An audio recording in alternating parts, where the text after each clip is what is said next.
dinhi ang dili mahadlok mamatay. Pataas kamot. Ha? Ang uban kay ana-ana ra. Kitang tanan no, dunag yoy panahon o tingali ang uban mahadlok yun sa matag adlaw nga mamatay, no? Kay kung di pa ta mahadlok mamatay, nganong nagpispas paman mo, no? Nahadlok pa ta kay gusto pa tang magpakabuhi, no? Kung di pa ta mahadlok mamatay, dili na unta ta mo inom og mga tambal ng mga maintenance, no? Gusto pa man tang magpakabuhi, maunang magpadoktor ta, mo inom tag mga tambal nato ang mga maintenance aron malugwayan pa ang atong kinabuhi. Pero niingon si Jesus sa atong ebanghelyo karon, ayaw mo kahadlok nga mamatay. Ang inyong kahadlokan nga malaglag ang atong kalag sa impyerno, no? Mao bitaw na nga kining maong ebanghelyo nga gisulat ni San Lucas, miingon si San Lucas sa sinugdanan, ayaw kahadlok gamayng panon. Kinsa man nga panon nga iyang gingon niadtong panahona sa panahon ni San Lucas, no? Labi na sa human na nga mamatay si Jesus, ang mga Kristiyano gisugod na sa pagpanglutos. Tingali kining maong sulat ni San Lucas, ebanghelyo nga iyang gisulat, namugna kini sometime in the year 80s, o to be exact mga 85 years, no? Sa tuig 85 nga ang mga Kristiyano diha pa sa, kung sa Tagalog pa, kasagsagan pa sa pagpanglutos tungod kay ilang giproklamar ang gibilin kanila ni Kristo nga tinuhuan nga mahimo silang mga Kristiyano. Ang mga Kristiyano kaniadto dili lang kay kutob 85 ka tuig, 100 years, 200 years, but the persecution of the Christians sa nagkalain-lain nga mga Roman Empire niabot og 300 kapin ka tuig ang ilang pag-antos sa pagpanglutos, pinaagi lang sa paglaban og ilang pagtago sa atong pagtuo. Mao nang daghan ang mga martir nga nangamatay nga mga Kristiyano. Daghan ang atong mga igsuon nga Kristiyano nga milaban sa unang pagtuo nato hangtod karon nga atong gipuy-an aron mahimong hingpit og sama niini. So kung atong tan-awon ang persecution sa simbahan, dili lang kay sa karon, no? Labi natong panahon ni aging Presidente Duterte nga moingon ta, sus na unsa naman to nga grabe man si President Duterte makadaot sa atong simbahan. Mas grabe pa gyud kaniadto, no? But the church stood still, mitindog ug mibarog tungod kay ang Espiritu Santo mao'y nagiya sa atong simbahan. Pila naman ta katuig karon? More than 2,000 years nga nanlimbasog kita nga atong puy-an ang atong pagtuo isip mga Romano Katoliko.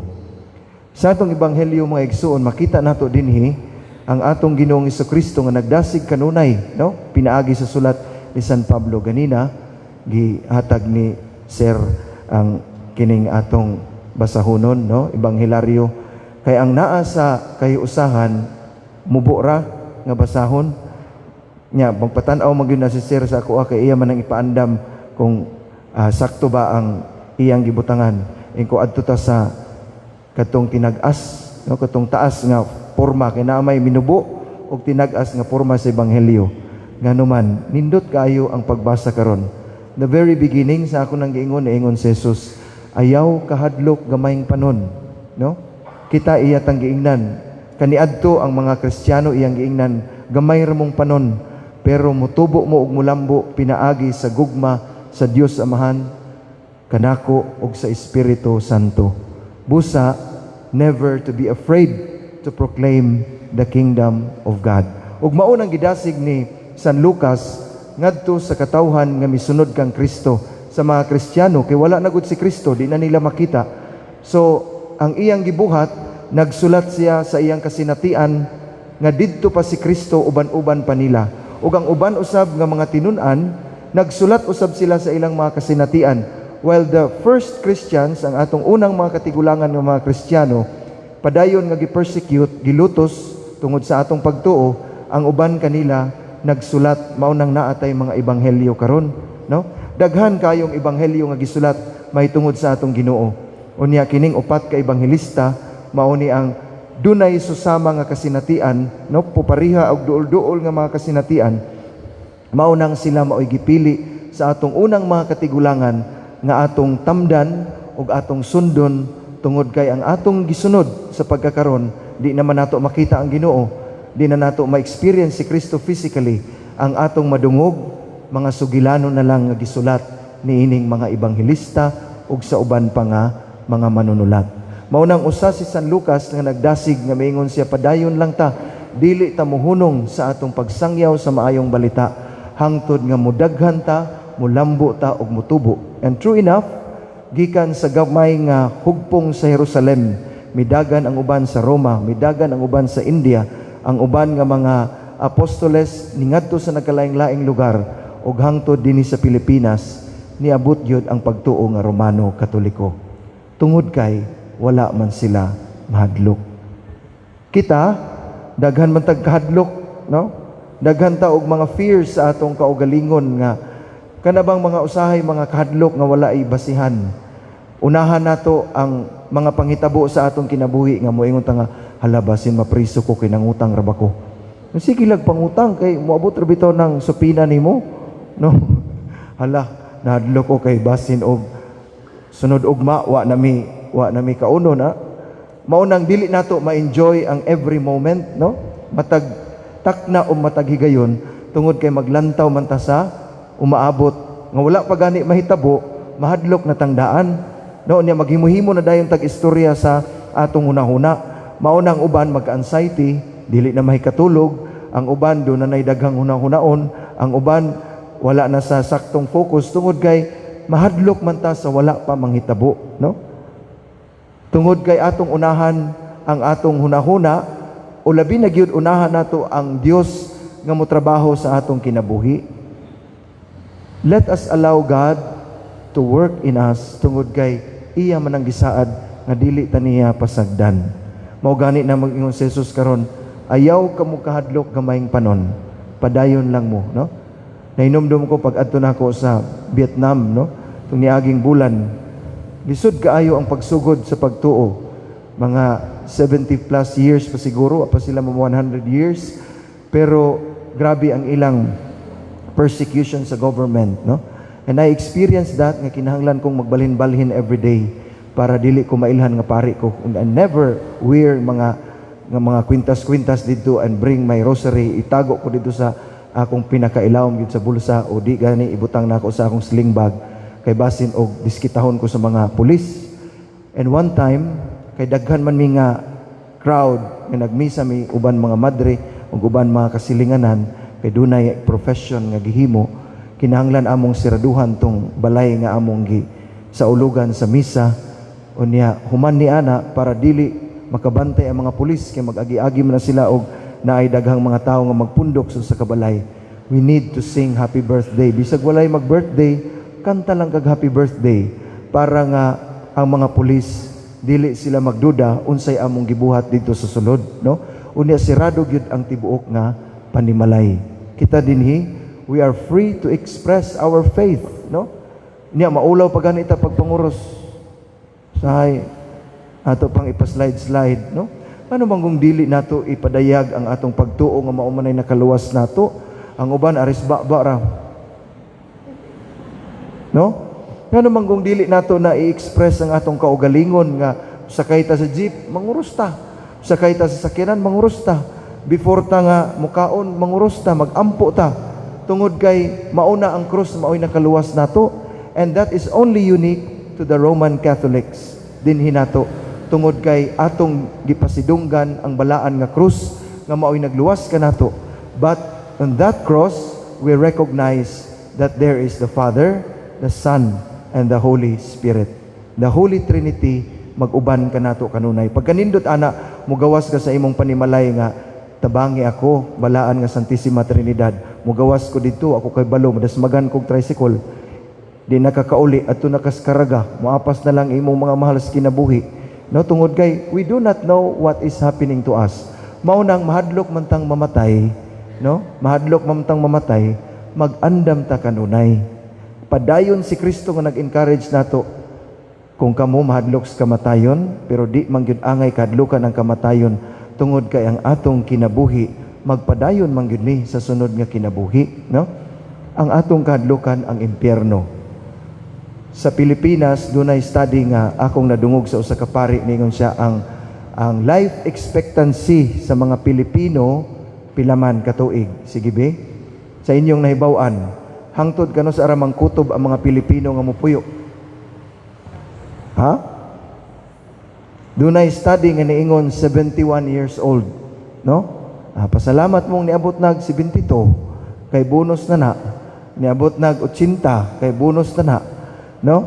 Kung kana mo'y life expectancy 71, pila na may inyong edad karon? Parehas nako, 39 naman ko. So ang nahibilin nako nga tuig 32 na lang. Kamubo ra sa atong pagpuyo, no? Unya maghawd-hawd ta diri sa kalibutan. Kamubo ra sa atong pagpuyo di ay. Unya magdinaho ta sa atong mga bahandi nga naa nato. Kamubo ra sa atong pagpuyo. Unya makig-away pa ta sa atong mga silingan. Pasag di na kay mga matay ra man tang tanan, no? Kung kana imong basihan 71 years old, sige kag ihap ba nga, sus ako di ay father say sinta naman. Unya mag 70 na ko father. Usa na lang ko katuig. May kung makaabot pa ka og 71. Kung sa 69 and a half pagkagabi perti man nimong ka-excited kay birthday na nimo pagkaugma ika 70, giurom ka patay, hindi nakakaabot og 70, no? Pero kung mamalandong bitaw ta, mubo ra gyud kaayo ang atong pagpuyo. Mao nang usahay magampo ko moingon kus Ginoo nga Ginoo, kanus ama na nimo tagaan og maayong pangunahuna ng mga taong mapahitason nga magpaubos sila sa ilang kaugalingon, nga pwede man karong gabiuna mamatay sila. Kanus ama na nimo tagaan Ginoo og pagsabot ka ng mga taong dalo og wala gyoy kasing-kasing ngadto sa uban, nga pwede man karong gutlua dili na nimo sila pamaton inig kabuntag, no? Maglibog bitaw ko anang uban nga perti gyud ka hawd, perti ka maldita, grabe gyud ka pangadautan og kasing-kasing ug hunahuna. Murag sila'y tag-iya sa kalibutan, murag sila'y tag-iya sa ilang kaugalingon. Usahay muhilom na lang ko moingon ko nga Ginoo, mamatay ra man gyapon na siya, no? Unya kaluy ilang ang iyang kalag ug dawata diha sa imong gingharian kay wa man gid siya masayod, no? Kanang uban nga maghari-hari diri sa kalibutan, kung kanang 71 years old na mag-ihap na mong daan, no? Ako sa tinuod lang bata-bata pa man gyud ko kumpara siguro sa uban nga nanimba dinhi na naapoy mga tigulang nato. Kanang kada adlaw inigmata nako moingon ko sa Ginoo, Lord, kung mao na ni ang akong katapusan, ayaw baya gyud kog kalimti diha sa imong gingharian. Atong akong birthday ako nang gi-share nga niingon ko sa Ginoo, bisan padalhon lang ko nimo bangko, maglingkod-lingkod ra ko sa pultahan sa gate, bisag di ko nimo pasudlon diha sa gingharian sa langit, mugunit lang ko niya ng mga brandilya kanang gate sa gingharian sa langit, papuy agid ko sa gingharian sa langit kay kainit gud sa impyerno, no? Pasuan mangani ta dinhi sa kalibutan, unsa pagkaha dito sa impyerno, mao nang hunong nata sa atong kamaldita, hunong nata sa atong kamaldito, hunong nata sa atong kadaw, hunong nata sa atong pagkamapahitason, kay di man gyud ta makaabot sa gingharian sa langit. Gusto mong tanan nga makaabot sa gingharian sa langit? Karon dayon. Mao na mahadlok na dayon sa kamatayon, no? Ayaw mo kahadlok kay karon adlaw, no? Bulahan ta sa atong parokya, dinhi sa atong parokya sa tibuok diocese sa Surigao. Ang dito sa Siargao tungod kay kusog ang debosyon sa God the Father, sila po dito nag-celebrate sa Consecration Day sa tanan nga mga simbahan dito. Almost all the churches dito sa Siargao na ay debosyon sa God the Father. Kita dinhi naapod sa Malimuno, naapod sa Tubod, naapod. Dili pa madawat sa uban nga mga kaparian ang debosyon sa God the Father. Tungod usab sa mga kulto, nagkalain-lain nga mga kulto nga moingon sila nga mo-claim nga tungod sa Dios nga amahan. God the Father is not asking for a feast day, kapistahan. Dili na mao iyang gipangayo. Kundili ang iyang gipangayo kang Mother Eugenia Elizabeta Rabasio nga karon servant na, no? Ang iyang gipangayo nga niining adlaw Agosto 7 o dili gani permirong Domingo sa Agosto nga ang tanan katawhan magpasalamat sa kaayo nga iyang gipakita, no? Probably because the Father Nasubo po siya kay di naman magpasalamat ang mga tao, no? Di naman mahinumdum ang mga tao, and most especially not only to say thank you but to consecrate ourselves nga moingon ta Ginoo gikan minimo nga kining adlaw among gi-recognize nga ikaw among amahan. Mao bitaw na siya nga gipangutana siya ni Mother Eugenia, unsa may akong ingalan nimo, Senyor? Hingon siya, tawgalan ko, amahan sa tanang katawhan, the Father of all mankind. And even Jesus was always pointing to the Father, tungod kay nasayod si Kristo nga ang iyang mission dinhi sa kalibutan dili mahimong kumpleto o dili mahimong nga dayag kun dili tungod sa amahan. Si Kristo nga anak sa Dios nga amahan even humbled himself, nagpahiubos sa iyang kaugalingon.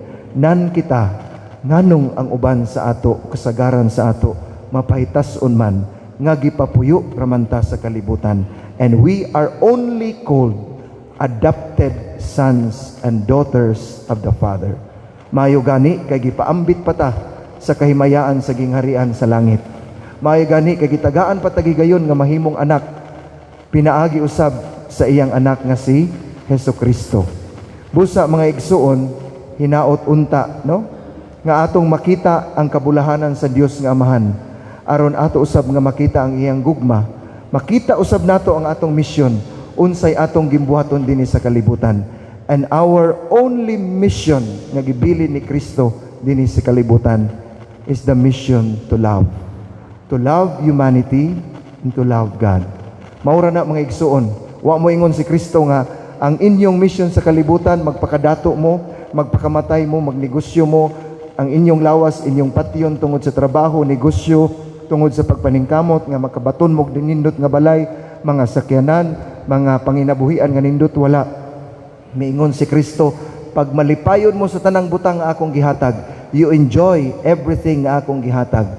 And especially, you enjoy living on earth, sharing the gifts you have to humanity, especially kadtong nang inahanglan. Kung kana mga igsoon ang atong puy-an nga kinabuhi, kitang tanan makabalik gyud. Dungan gyud ang tanan makabalik sa gingharian sa atong langitnong amahan. Hinaot pa unta.